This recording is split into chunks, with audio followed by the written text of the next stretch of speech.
dear friends and dear community. I wanted to have this contemplation together that is called Embracing Your Divine Assignment. I have cacao in my hand, sitting comfortably on this couch. Just wanted to connect to you from the level of the soul, my favorite place to connect from. And I welcome you in this moment and give great thanks for the gift of technology. That we have a miracle of technology that we can connect and share our story.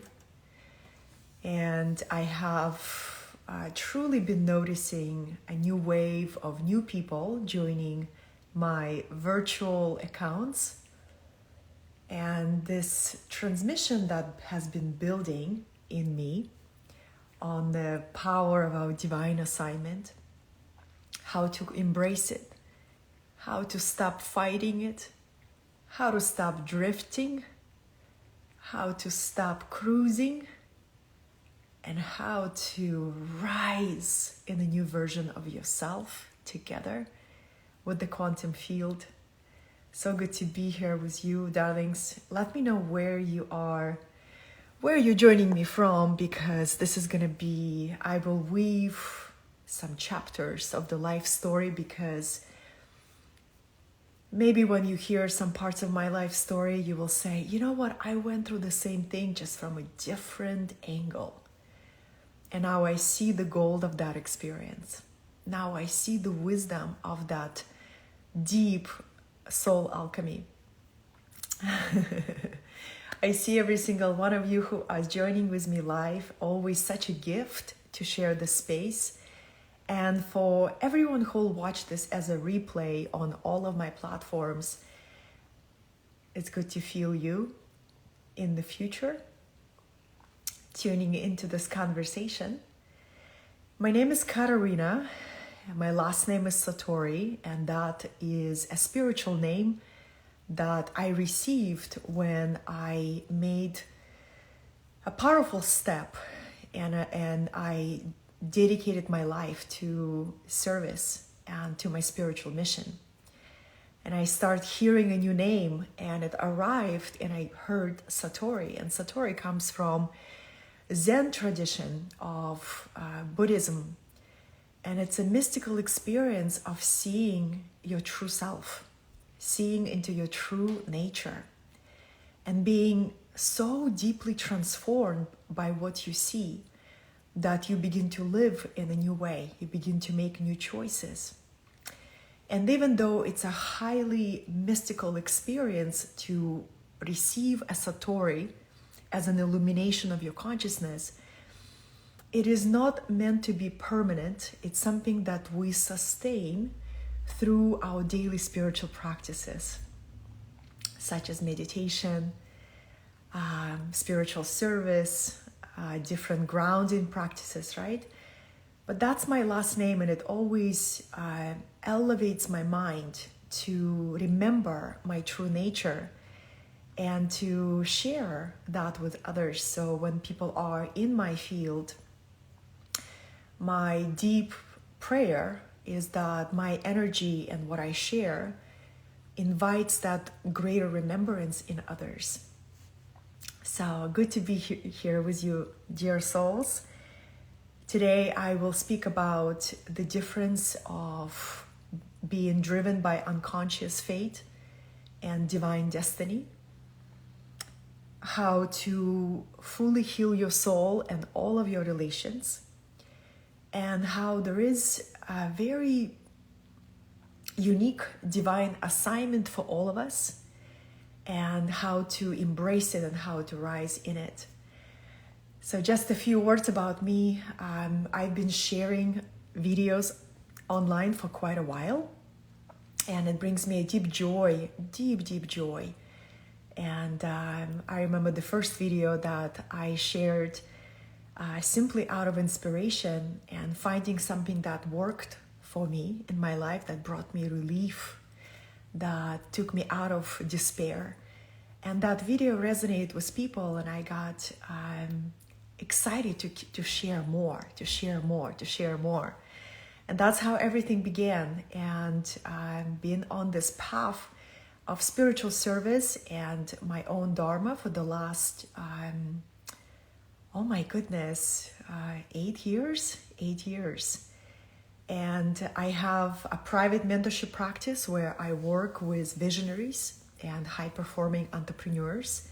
They usually come to me when they are yearning for a new way of being, a new way of leading, and tapping into the mystical levels of consciousness and working with the quantum field as a co-creators. I constantly lead group trainings. It's a deep love of mine to gather people together and to work as a catalyst to reignite people's power and inspiration and fire, to not give up, but to keep going and to keep reinventing yourself, and to come up for air, and to be reminded that we are spiritual beings on this physical journey. I also lead retreats. Once a year, I bring people to Peru with me, where we learn the Andean way, a different kind of way of relating to this time and space, this Pachamama, the earth reality. I currently live in California, in the Southern California, and this land has been so good to me. I deeply believe the land calls us. It only looks like on the outside that we choose where we live. From this shamanic perspective that I resonate deeply, I have found that the land chooses us and calls us. And if we live in that space of guidance, we know when the chapter is reaching expiration, right? And we are being called to the new environment, to the new land. We're being called to build relationship in a new community. I've been nomadic for many years in my life. I left my hometown when I barely turned 17, and maybe some of you can relate to that. And I was so eager to see the world outside of my hometown. And I was so eager to receive new impressions and new energies and new sights and new architecture. So I've been on my own since 17 years old. And that accelerated, that process of becoming an adult and learning from the school of hard knocks, right? And learning to survive. And the early years of my life, I was a survivor. I was surviving the traumas of my childhood. And I'll touch briefly on that because it relates to the journey of the soul. I was raised by a single mother, and I grew up in Russia when it was still Soviet Union. And life there was incredibly hard. And I also want to acknowledge that there were many other places in the world that were much harder to be born, much harder to grow up. And on the level of the soul, I deeply believe we choose the country of birth very intentionally. We choose the lineage that we incarnate. We choose the parents. We choose our siblings. All of that plays a key role in this tapestry of our incarnation. So I chose to be born in Soviet Union during some of the most tumultuous time in the country, where when I was 10 years old, the Soviet Union structure collapsed, and we were, as a country, in this huge turmoil, in a limbo, and the majority of people who lived in that country went through collective trauma that a lot of people have never recovered because they didn't have the tools. Something needs to be said. Growing up in a country with 80 years of communist regime, where the spiritual connection for people has been severed by force. that creates deep wound in the collective soul, where not only you were not given access to therapists, spiritual guides, spiritual books, there was no internet. You were also persecuted. If you were a spiritual leader, you were persecuted very harshly. So all the spiritual leaders in Soviet Union went underground and were risking their lives by gathering people together and nourishing their souls. So I come from the lineage of a country that was brutally, brutally traumatized by disconnection from spirit. And if I go, earlier, before the Soviet Union, the country of Russia was very pagan, right? The people of Russia would connect to the spirits of nature and honoring the cycles and seasons of life. They had their local medicine people. So when I was healing my lineage, and I think it's very important work to do, when I dove into the healing of the lineage that my soul chose to participate, and I went, way further beyond the communism, I found this rich culture, deeply spiritual culture rooted in the nature and the love of the earth and working on the land. So that's my background, just a little bit, coming from that lineage. And when I was growing up, with caregivers who were just not aware, right? Really not aware. There was no spiritual pulse in my home environment. And I was a highly attuned child who had a natural connection to spirit. I didn't know how to explain it, but I taught myself I didn't even need to teach myself. I remember going to sleep and talking to spirit. I was 5 years old, and I would just pray, and I would connect to spirit before I go to sleep. And nobody taught me how to do that. It was innate knowing coming from the previous life. When you look at children, when they come into the world, they come with their unique personality. They come carrying impressions from the previous life. And I carried the impression of a child who was spiritually connected from the very beginning and highly attuned to the environment. And I remember feeling that search for bigger truths of life. I wanted to know why I was here and what's the purpose of this life, right? I remember asking my mom that question, and my mom was overworked woman working 2 hard labor jobs, barely making ends meet. So she would just brush off my questions, and she would say, when you grow up, you can ask those questions. So I found my teachers through books, and I dove into the books, and I became a voracious reader. I taught myself how to read. Again, it just came naturally. And I started digging deep into the books, looking for answers. And then I was always drawn to people who were much older than me. 30, 40 years, I was just loving to be around elders and to be around the field of their wisdom. And I felt seen by them, and I felt understood by them. So my love of elders began in childhood. And, one of my favorite teachers in the first grade, she was an elder. She was a teacher for 40 years. And I just loved being around her. And I would stay after class and help her clean the classroom and just be around a person who dedicated her life to teaching children. It was so inspiring. And as a child, I had a glimpse of my future. And I remember saying to myself, one day I would love to be a teacher. Isn't it curious how when we are little, we can intuit our future direction? Because we're so close to the guidance of spirit. And then the more we grow up, the more the ego structure becomes solid and dense, which is also a part of the process, right? Before we can merge with life in total unity with the soul, we get to experience the density of separation. And that's where the formation of ego is so important. So the middle chapter of my life was all about building a strong personality, right? The personality of a fighter who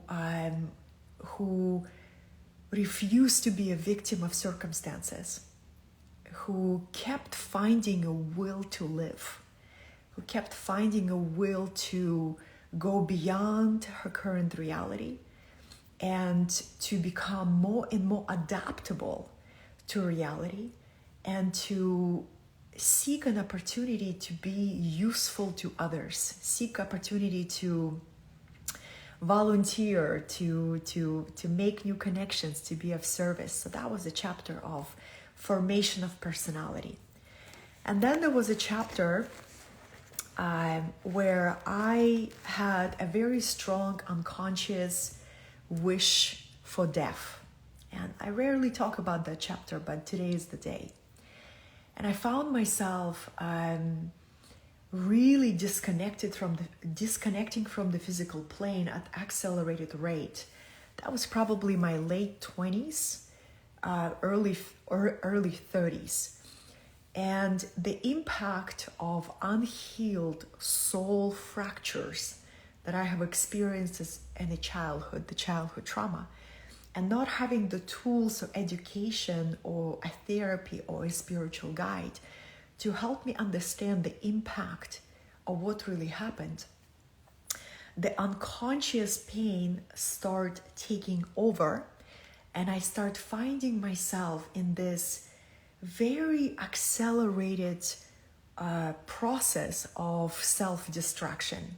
And it was driven by this unconscious wish for death. And what it looked like, I start putting myself in these very dangerous environments, making very dangerous choices because I didn't want to be here. And that chapter was, from energetic standpoint, my soul was hovering above my body, right? The intellect took over, the mind, not awakened mind, right? The mind, the egoic mind took over. And it was a survival and a fight for security and power, but deep unconscious energy was wish for death. And that's what happens when we don't know how to heal the soul, right? When we don't know how to heal the soul. And I recently just listened to this incredible talk by an amazing teacher, Marian Woodman. She was just introduced to me. And she has this audio book on Audible that is a 2-part lecture. And it's called Addiction to Perfection. And she was talking about addiction to perfection as a foundation of all addiction. It's basically the bottom floor of the cellar where all addictions live. And she brought this beautiful perspective that all addicts are deeply spiritual people. They yearn for spirit so deeply, they're even willing to harm their physical body to access the glimpses of connection with spirit. Just naming that, I feel shivers all over my body. Because only in the retrospect and the hindsight, I can tell this part of my story with reverence and respect for that experience.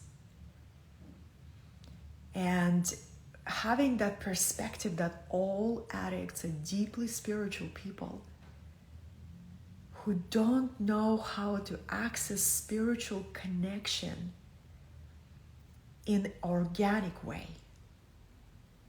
They seek a relief so desperately that they're willing to harm themselves. They're willing to cultivate that wish for death. And that was me for about 2 solid years. 2 solid years I lived as an addict. And I was a highly functional addict, hiding my addiction in supreme secrecy, crushing it in business world because that addiction helped me not to feel my pain. But to live with that secrecy is to live in the world of lies, in the web of lies that you build for yourself. And since my dad, my biological dad, has suffered with addiction to alcohol all his life, unconsciously, I was seeking a way to understand his path on the level of the soul and to dive into that process of being in the grip of addiction, not understanding that that was a kind of like a malfunctioning way of attempting to connect to spirit. And on the external, you would never guess that because I had a mask of perfection. And if you looked at the outside, and I see like this is such a wound in our culture, this mask of perfection that people strive to hold, right? For the neighbors, for the children, for the parents, for the career, whatever that is. Not allowing themselves to fall apart and to die so the true transformation can take place. Because if we're not willing to let the ego die, the soul cannot be born. So there is this process in every genuine transformation. There is a process of this ego death and a rebirth of the soul, when the soul begins to shine like this light that has been buried in the body. The soul begins to shine and the soul begins to lead. So there was this chapter of my life, and it was a very powerful chapter because when the soul stepped in, I will never forget that moment, because when you don't want to be on the planet and you unconsciously, meaning unconscious is when something else takes over, like a force takes over, right? And you find yourself engaging in actions that on the conscious level that you would never engage, but it's like something has taken over you. That's an unconscious force, right? You say, I can't believe I did this. Oh my gosh, I can't believe I did that. So that's the high cost of the soul when it's not being healed for a long period of time. And this building up of the impact of all the traumas and all the pain, just waiting to erupt, right? Waiting to just get unleashed on the surface of your life. And for a lot of people right now, it's happening at much, much earlier stage, sometimes mid-20s, sometimes early 20s. But typically this process really gets aggravated if people have been avoiding the path of the soul. That process erupts midlife, and we know it as a midlife crisis or midlife awakening, right? For me, it was in my 30s. And it was a really powerful journey because when the soul stepped in and called me to wake up from this trance and this unconscious wish to die, it was such a powerful experience of dismantling one layer of the mask after another layer of the mask, and learning to descend into the body, learning to feel again, learning to be in the present moment. You know, I often think about one of the greatest experiences of my life was learning to be present, learning to live in the moment. Used to be such out of reach concept. You know, I spent most of my life chasing what's next, chasing the next moment, chasing something in the future, something different, something more exciting, something fresh, whether it's a new man or new business venture or new town or new dress, anything but what I have now. And I didn't know how to be present. And when you don't know how to be present, you don't know how to feel. You don't know how to experience magic. You don't know how to feel joy, right? You constantly live in that chasing. So I remember when I stopped using those drugs cold turkey after 2 years, and I began learning to feel again. And the very first couple of weeks, it felt like living without a skin on, right? This protective, false protection was ripped off. And learning to feel this vulnerability of the soul that is in the process of healing, you know, this on the journey, that it has not yet become this butterfly that she's capable of becoming. She's still in the chrysalis. And learning to be in the chrysalis, learning to live in the tenderness of unknown, feeling your divine assignment, but not seeing it yet, right? Feeling a new future, but not seeing it yet. Oh, the tenderness of that space, right? The tenderness, the vulnerability of that space. And that's where you begin to learn to live through faith and to live through higher guidance. That was a huge chapter of that curriculum. And the process of healing began, my dear friends, and preparing me for what is it I do now, right? How I serve now. And one of the key messages of embracing your divine assignment is really honoring all the chapters of your own process, how every experience that was excruciating for you to go through, and you were able to survive it, to transform it, and to embody the wisdom of it. Now it becomes your alchemical tool of transformation that you are equipped to access, to tap into in your own divine mission or divine assignment. Okay, here's my beautiful animal wants to go outside. I'll take you with me. I'm letting this integration to happen. You want to go outside? Yeah, okay, here you go.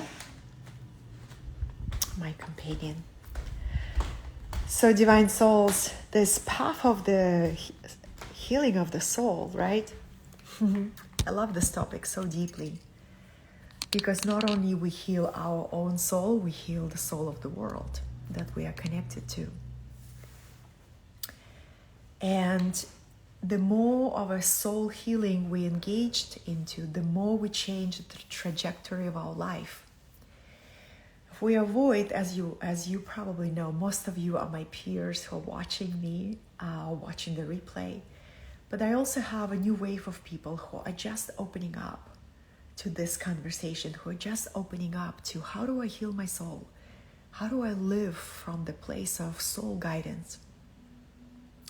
There is this two path that awaits us. There is a path that's called unconscious fate,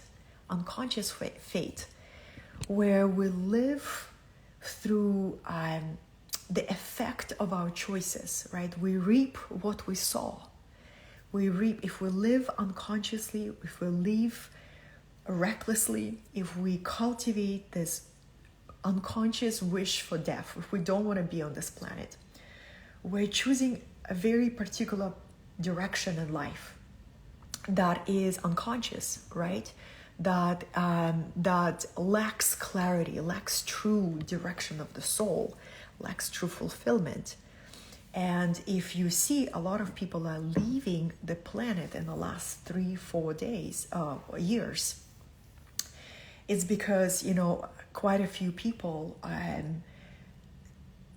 on the level of the soul choose to kind of reboot their curriculum, and they say, okay, the ascension energies on the planet are too strong for me, and I'm not choosing to go through it. I see this happening a lot. But there is another path, and there is a path of authentic awakening. There is a path of your divine destiny, and that path, can feel laborious to engage, because it's a path of honesty. It's a path of looking into the mirror of your soul, right? It's a path of dismantling the egoic structures. It's a path of radical unraveling of who you thought yourself to be.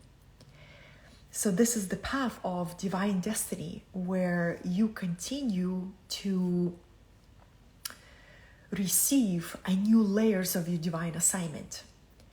And some parts of those layers feel frightening to your personality or to your ego, and you want to pretend like you didn't hear the call.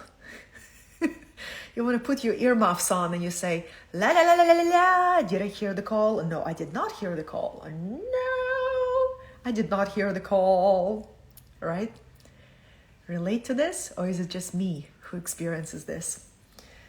And the Spirit's like, let me repeat to you, even with more clarity. The new divine assignment that your soul is calling you is this, right? And every layer of your soul becoming more strong and more embodied. Every layer of your higher self descending into our body and taking form, because that's the process, right? The first part of our life journey, a lot of us, we're just hovering above our body. We're not fully here, and we're really not sure if we really want to be here. And then when awakening takes place and we are beginning this journey of descending into the body and learning to actually enjoy this human experience, this human experiment, this human adventure of consciousness, then the higher self, then the soul begins to descend deeper and deeper and deeper, and we step into this curriculum called embodiment, living fully here and appreciating what we have and appreciating the curriculum of the soul. A curriculum of the soul is mysterious. Curriculum of the soul, something that we cannot calculate or demand a guarantee or demand a specific cushy path for us. It's the path of wildness, but it's also a path of deep, deep alignment. It's also a path of deep joy. It's also a path of magic and synchronicity and living with deep fulfillment of your choices, creating impact not only in your life, but in everybody you encounter. That's the path of living your divine assignment. I'm having a conversation with one of my best friends who is in her divine path of assignment, and she took this new job of supporting an organization that works with children who were traumatized in unsafe environments, right? So it's children who are without guardians, or children who were with parents who are not equipped being parents. As you know, there is many of them on the planet right now. And she was sharing with me the moment, the very first couple of weeks at her new job as a sort of like a children counselor.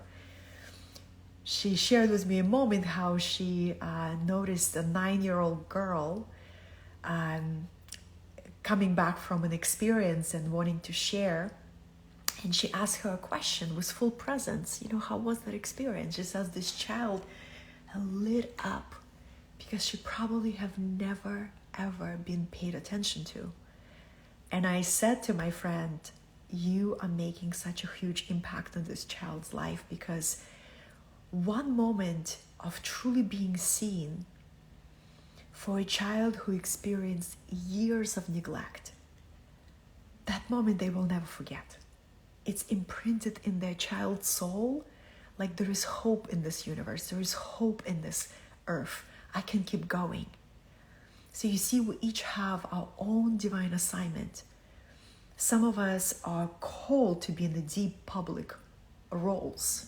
That's a part of our dharma, to be in a very public way, sharing our light, sharing our truth, sharing our message. A lot of us are being called to serve in this one-on-one sort of a local community way, right? And many different iterations of divine assignments. But one thing remains certain.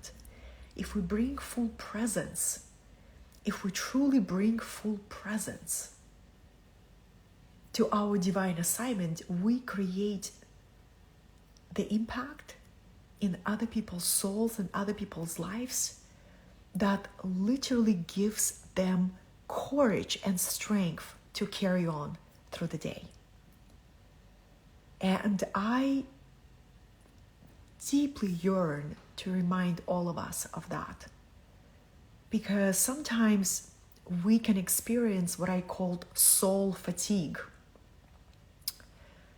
And that an experience where you wake up in the morning and you just don't have the energy to get out of bed. You wonder if what you're doing in the world really matters. Maybe you've been watching and tracking what's happening in the collective, and that experience starts weighing you down, right? And you begin to question yourself. You begin to question your role, your impact, the medicine that you carry. Is it useful? Are people ready for it, right? And in those moments, if you can remind yourself to replay those moments of impact that you have already done in somebody's life, it will actually replenish your inner cup.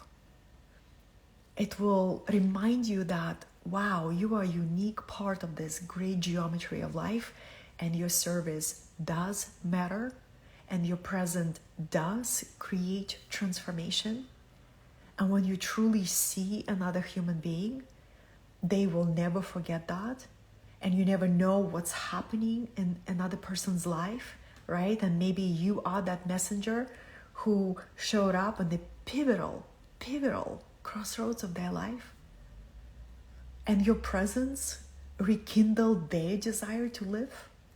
I really hope we remember that, because that's what my friend does. And when I reflected that to her, she said, thank you. It's so sweet to be reminded that my presence makes a difference. Now, my friends, the second part of this message, I deeply believe we can heal our soul and we can heal all of our relations. And it's a journey. It happens in stages. It happens in spiral. It happens in layers. But one day, our soul reaches a certain level of ripeness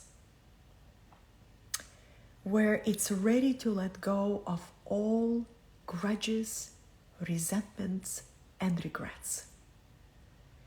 And it wants to be so free and so at peace that is willing to do whatever it takes. It was willing to forgive itself, herself, themselves. It's willing to forgive others. It's willing to unhook its consciousness from any bondages. And if you are going through that process, I would say, even holding that intention, I choose to be at peace in all my relations. Holding that intention is the beginning of that healing.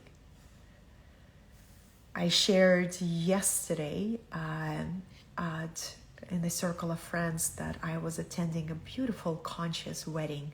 It was so sweet to be witnessing two adults in their 50s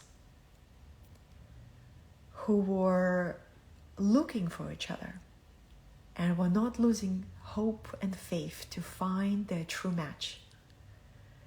And they were exchanging these beautiful words of choosing each other. And I was at the wedding. It was really exquisite. It was so beautiful. But I was sitting at the table with my peers and allies, and we were catching up together. And I said, I had the most healing experience last week. My dad called me, and he have not called me in 10 years. 10 years. It's a long story. I'll make it short for you. But I went through many, many layers of healing with my dad and healing that father wound. And what's so interesting, in June of this year, I taught a masterclass called Healing the Father Wound for one of my groups that I lead called Wisdom Collective. Whenever I bring a curriculum, I go through it directly, deeply, right? You know how that works, right? If you teach something, you're going to be asked to embody it on a whole next level. Part of the process, part of the integrity.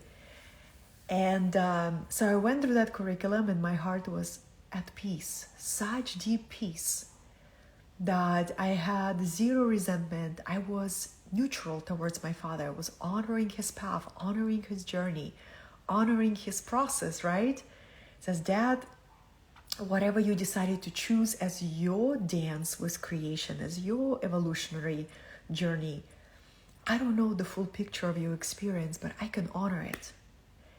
And last week I saw a call from Russia and I immediately knew who that was. It was my dad. Because all these years I tried to reach him and he just was unreachable. Wouldn't pick up, was unreachable, right? So I talked to his higher self all these years. And I call him immediately and we have this honest conversation with each other. My Russian was very rusty. I tried to find the right words, but all I could do was just trust the moment and allow my words to come through as much as possible because my brain operates in English for the last 17 years.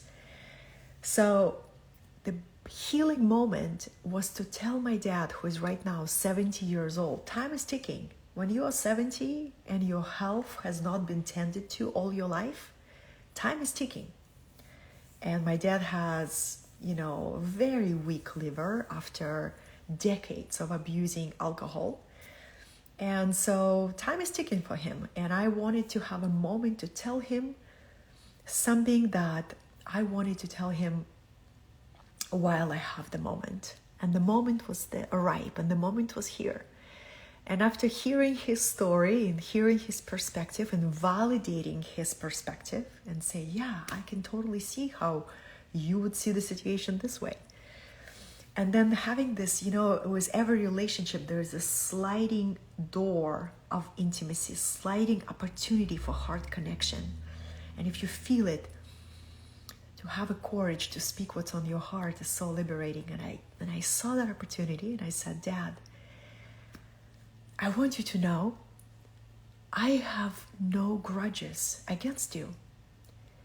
I am not holding any resentment for what you've done, what you didn't done. I simply want you to know I turned out okay.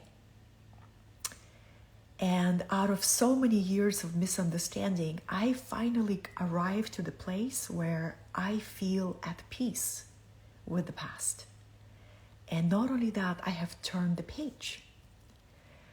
So, Dad, do you want to turn the page with me? We can do it right now. We can turn the page and start fresh with each other. There was a silence on the other side, and I could feel his heart softening. I could feel the shift of energy. I could feel years of guilt or self-punishment beginning to dissolve on his end. And he said, I'm ready to. Let's turn the page. And I want to do that. I'd love to stay in touch. I'd love to talk, maybe once a month. And I said, I'd love to get to know this current version of you. So let's talk. This level of soul transformation is a profound journey on the path of embracing our divine assignment. Because when we live from the soul, when we serve the soul, we cannot sweep anything under the rug, right? There is no, this is what I heal and this is what I push into the corner. Our soul will not let us get away with any of that. It will give us an opportunity to heal again and again and again. Invite us to listen, invite us to pay attention to the ache in the heart that's called unforgiveness or resentment or, victim patterns that we can hold on to so tightly because we have all the reasons to do so. And then there comes a moment where your heart just wants to be alive and wants to be free. It wants to be in peace. And that's when you begin to be willing to have these conversations with your mom, with your dad, with your siblings, with anybody who could have done better if they knew how, but at that time they didn't. So you experience a deep impact of neglect or abuse or emotional violence or domestic violence or sexual abuse. And those wounds are fucking real. They go so deep. They impact your relationships. They impact your ability to feel safe and intimate life. They impact so much. And there's certain grieving that gets to happen. The inner child gets to have its rage, gets to have that inner, I've been silenced all my life. I want to really name how I feel. That process gets to happen. And then there is a moment where you say, I grieved, I cried, I wished for a better past, and now I am at peace. All that energy of the soul can come in, because when we heal the past, we can liberate so much more energy for the soul to incarnate. Powerful journey. Powerful journey.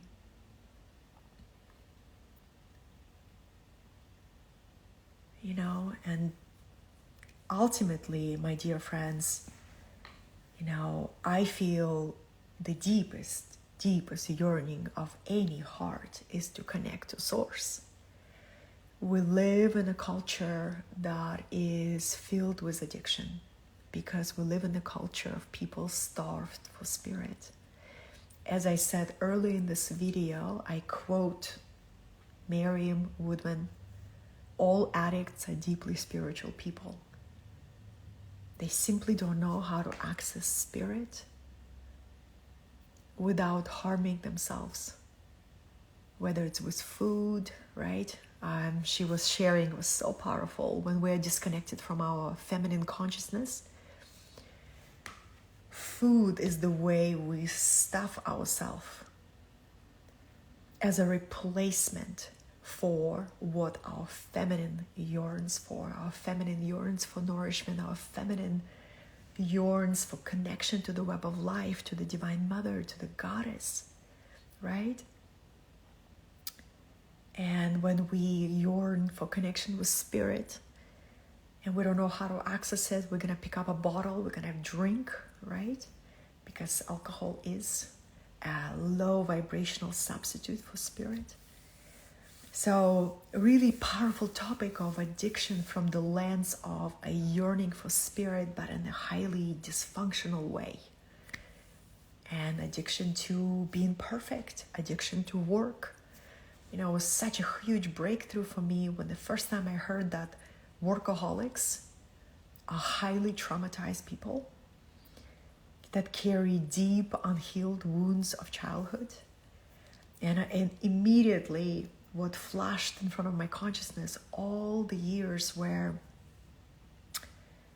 I've been a huge workaholic. My number one addiction used to be work, because it was such a direct way not to think about the pain and not to feel it, but to avoid looking within.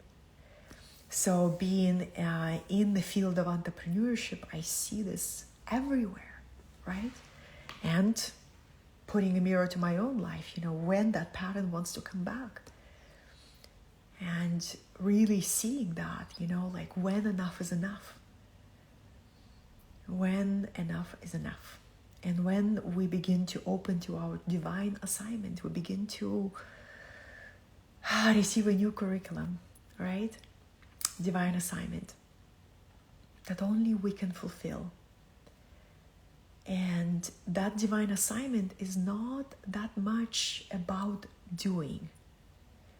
It's more about being who you always meant to be. Being such an embodiment of your message that your essence speaks by itself, right? And then living in this devotional listening. What does the quantum mind wants to express through me today?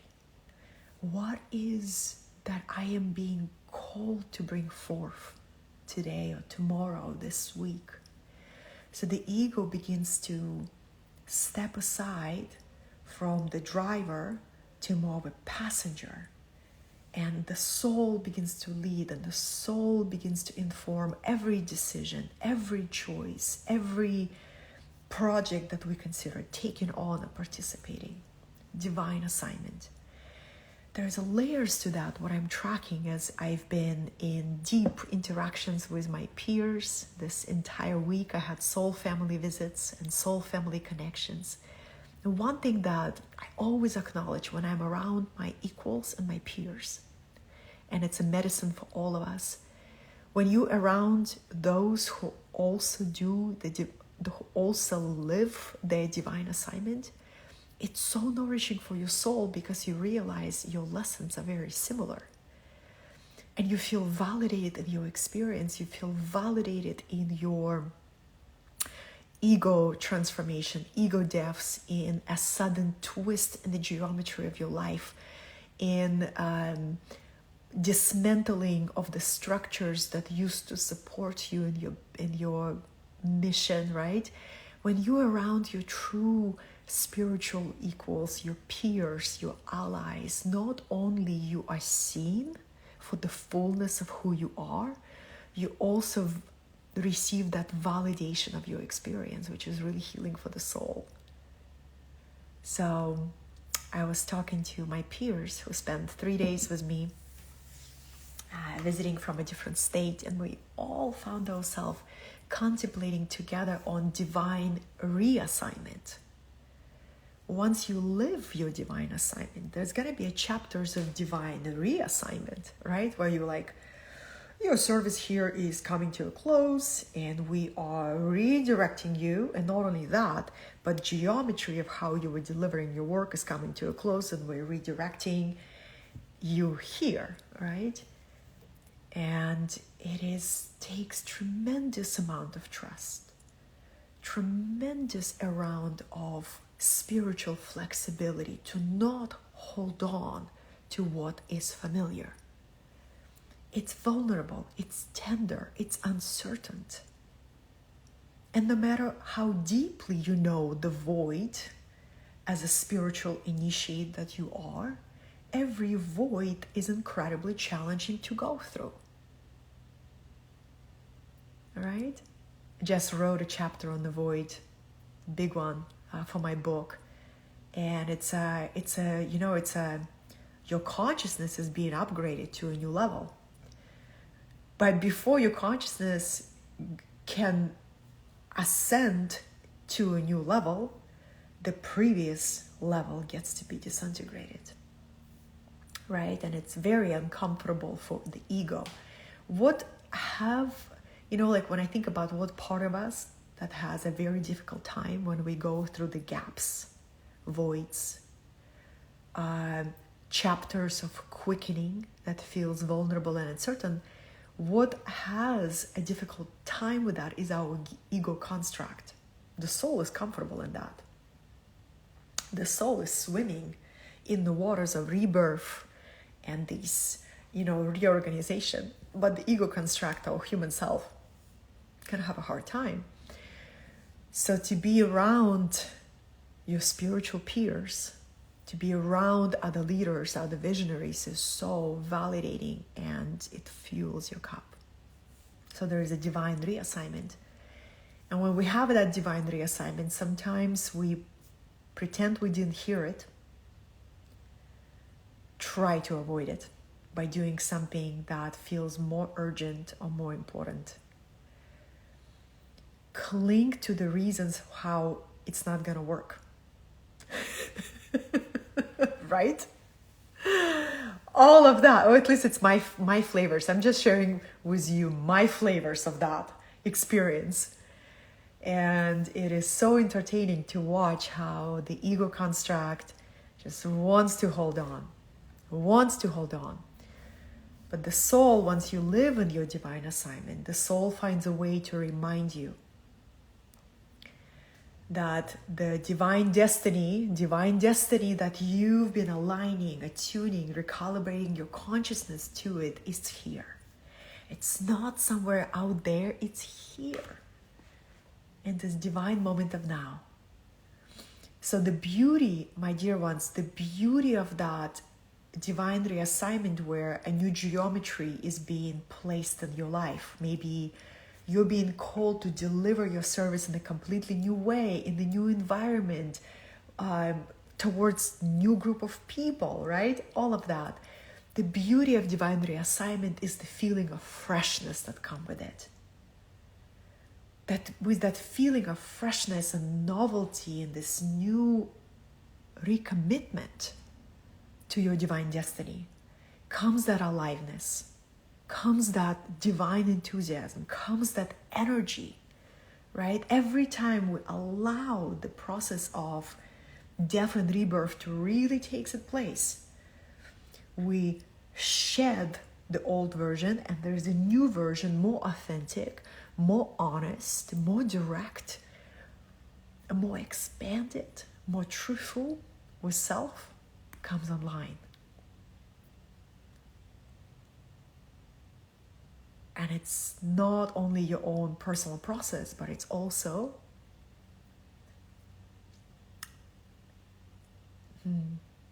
what I call it, an example for others that it's possible, that it can happen, or a reminder, or through your storytelling, if you're willing to tell your story. It offers other people a map to navigate these spirals of consciousness in their own unique way. That's why I keep sharing that, because it's not only my story, it's our story. It's our collective story.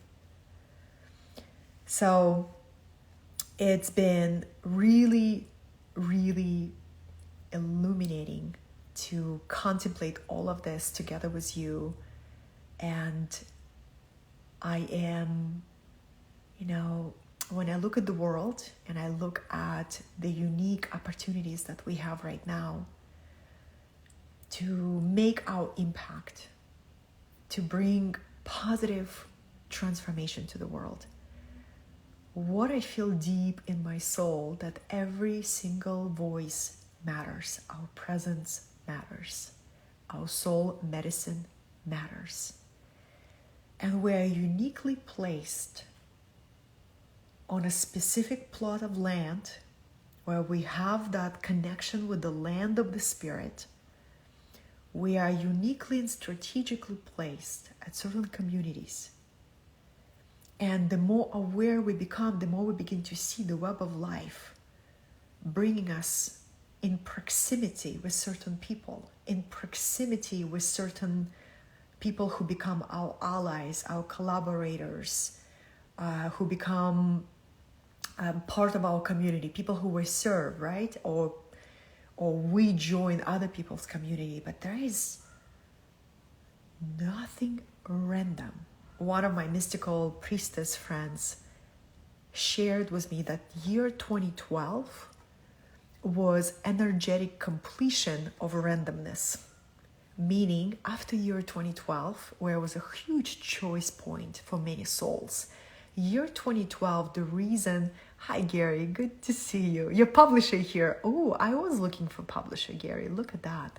Here he is. I love it. And Kate, I see your messages. Thank you for sharing and commenting. But this is what I see deeply. Year 2012 was a choice point. And on the level of the soul, a certain group of souls said, I know ahead of me is the path of ascension, and that means dismantling the old, stepping into my soul path completely. And it's going to be a long journey. It's going to be 10 years, right? At least, of my own empowerment, my own sovereignty. And another group of souls says, not this lifetime. I'm going to be deeply engaged as my 3D matrix, and I'm going to live from the level of personality, and I'm cool with that. That's enough for me this lifetime. There was a choice made like that, year 2012. So if you chose the path of the soul after year 2012, nobody who comes into your life does it randomly. Everyone who comes into your life who feels familiar on the level of the soul has been divinely appointed to show up in your path. And you play that role. If you live with awareness, if you live with connection to soul, if you live in service to your soul, you know that there's certain encounters that you meet somebody and you know this is a divine appointment. I'm so glad I was listening, I was present, I was acting on my intuition, because I'm so glad I didn't miss this divine appointment. Right? So divine appointment. Divine appointments.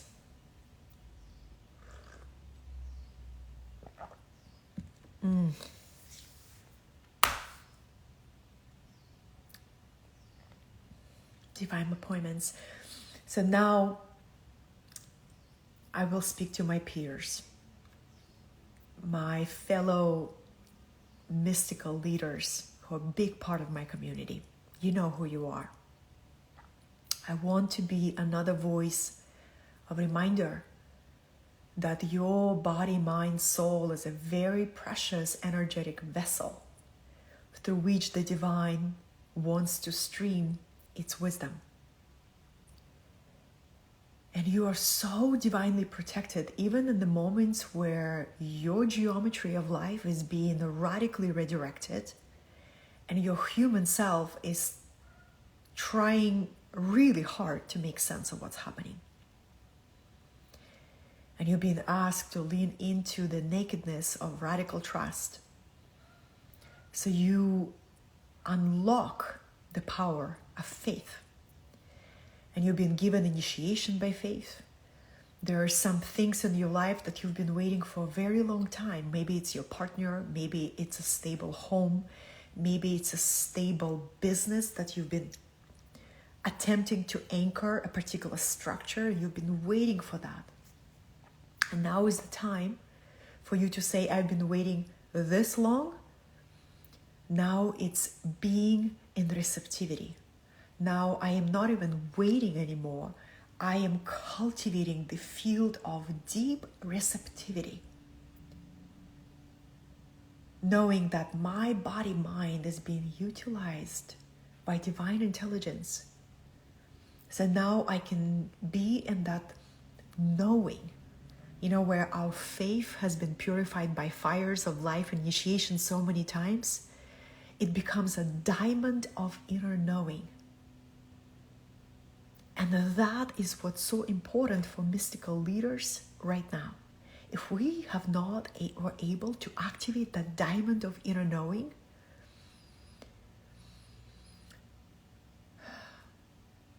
we won't be able to show with others how to do the same. So may we learn to see that support and challenge always come together. This is such a beautiful message that I want to share with you. And if you and I are ever in person, you'll hear me say this again and again.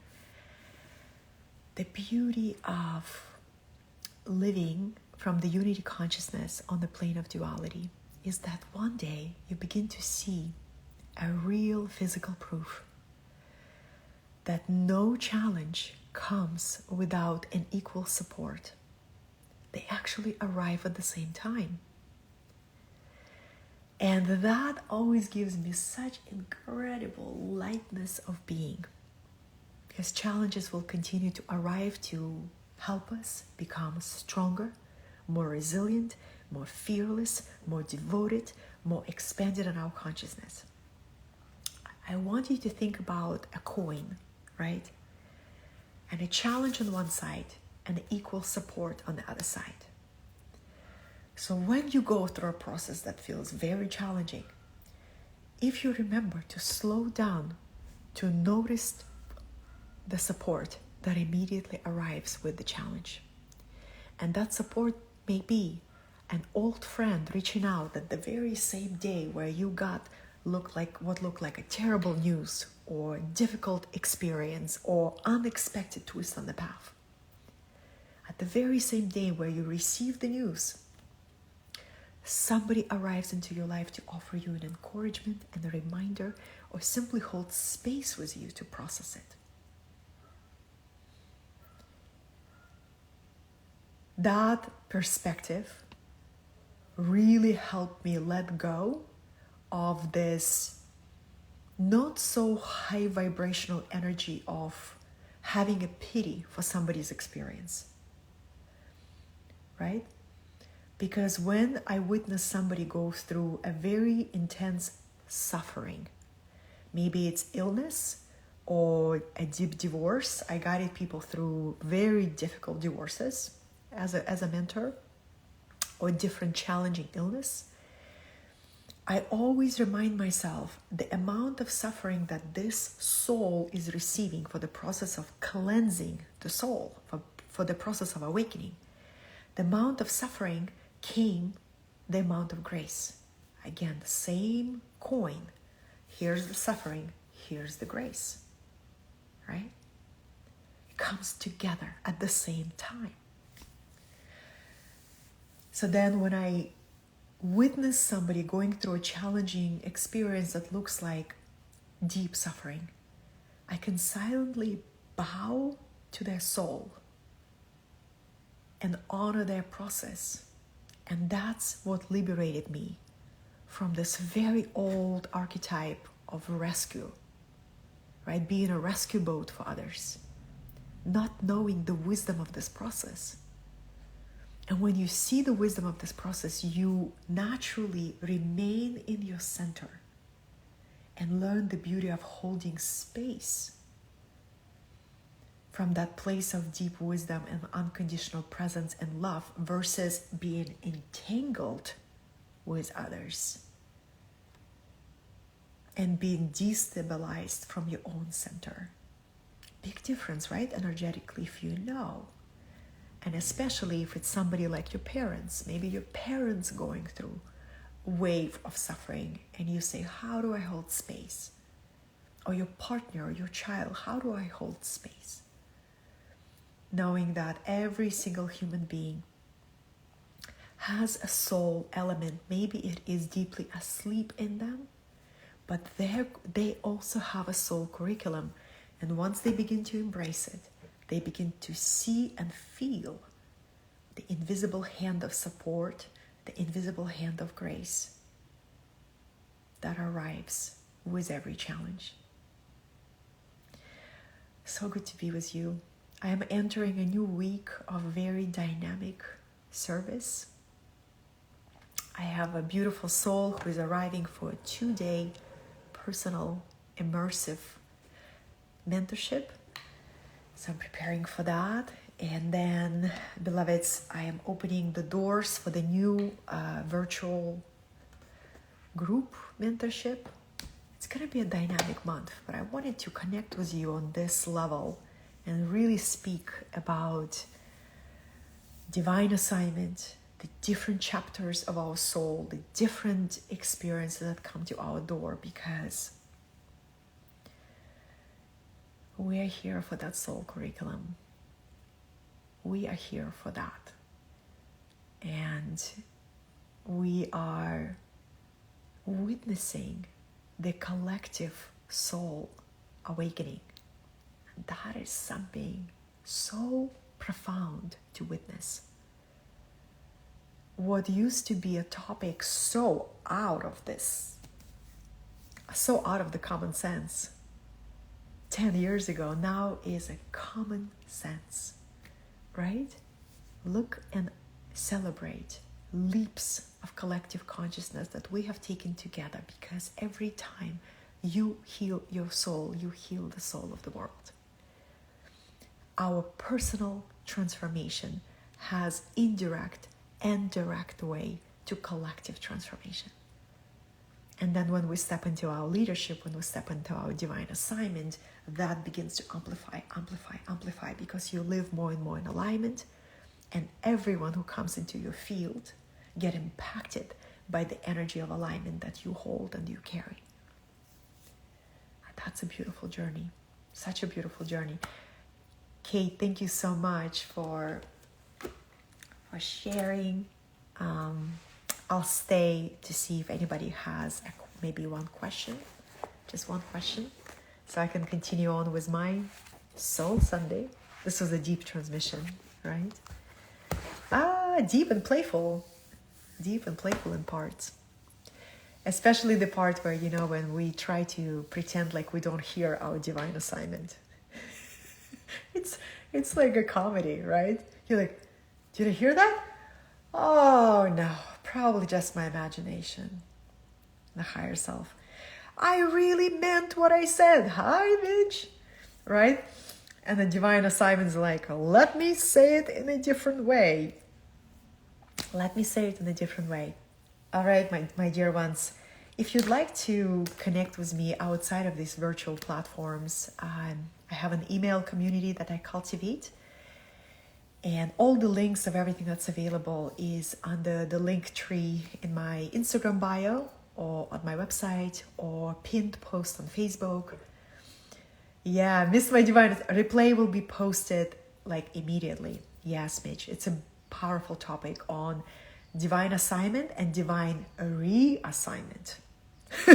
There is a layer. First you get divine assignment, and then you're like, wait a second, I only saw a first layer of it, and here's another layers coming to you, and you're ready to see it. So if you would like to stay connected, I am here for you.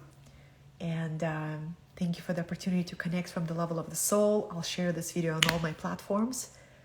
Remember, you are guided, you're loved, and your soul is here to lead the way. Until next, this was Katerina Satori, and thank you for being a part of my virtual community. I will see you soon.